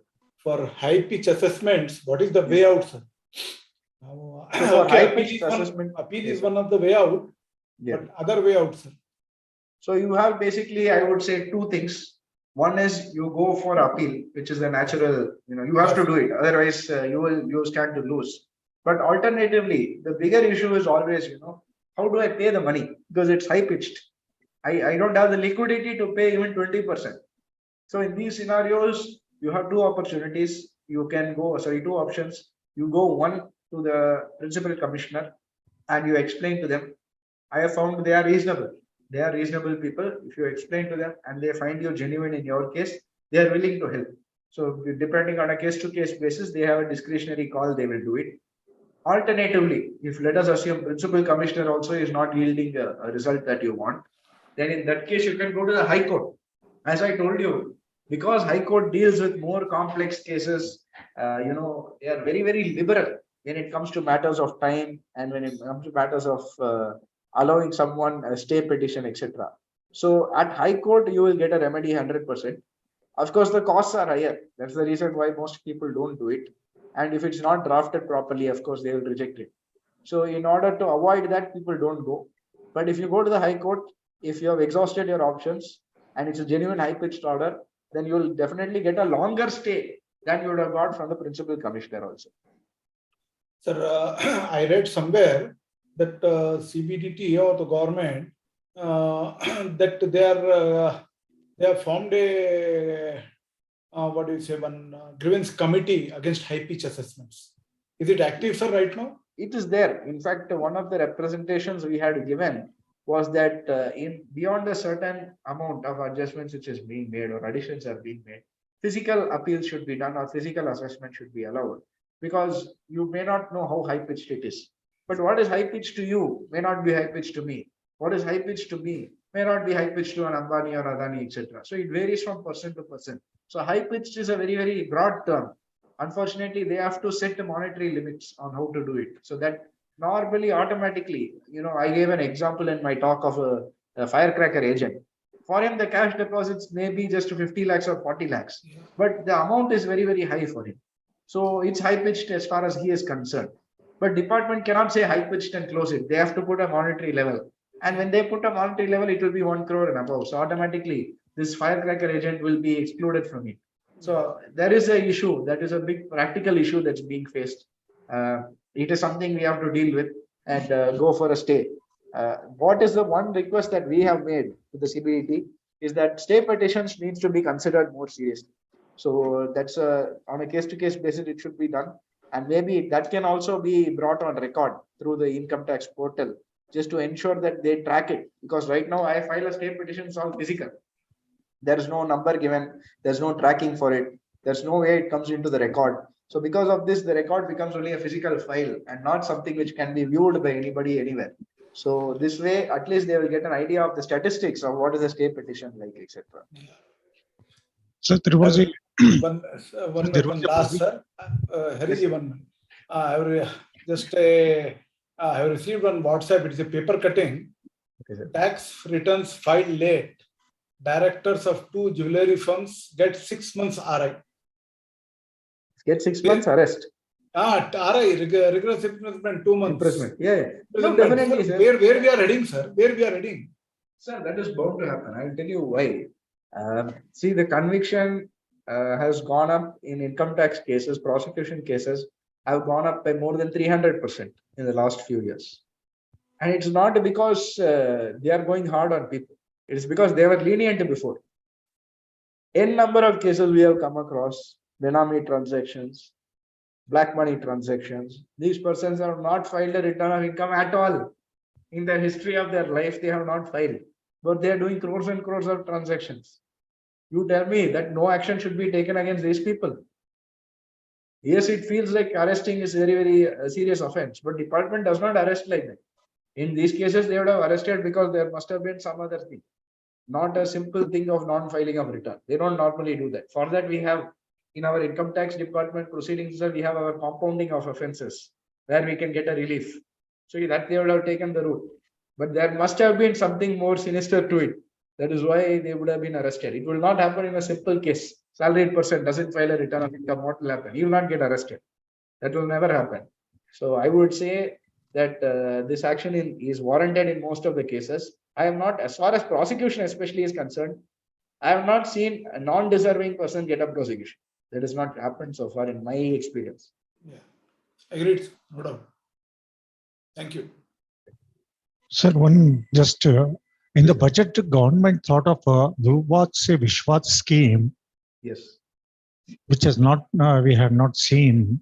And can there be a system at the principal CCIT level or likewise of a sort of a lok adalat where generally we find tier 1, tier 2, or those people have to come all the way and they are ready to settle down the issues, pay the appropriate taxes, whatever. So do you think So, that so to answer the second one first, it is in process. There is a dispute resolution committee, what they call it, not a DRP, a DRC, that has been already allowed. The budget has 2 years back, the budget already passed that, but that is still under constitution and the specific, terms of it is being drafted. As you all, as I'm sure all of us know, if we give too much leeway, that can also be abused. So within the certain boundaries of how much can be tolerated, that aspect is definitely being explored and it is going to be brought up in it, either this budget or next budget, we don't know, but it's already in process. It is definitely going to happen. Whereas the Vivad Se Vishwas scheme, you said, it is announced and it has already been, the implementation has started, but it is not for income tax. It is for commercial disputes between the government and other people. So people who are doing customs authority, they are having something, not customs law, customs authority, or they're entering into a tender with the government. There is some dispute. For them to settle, the scheme has come. It is not meant for income tax, GST, etc.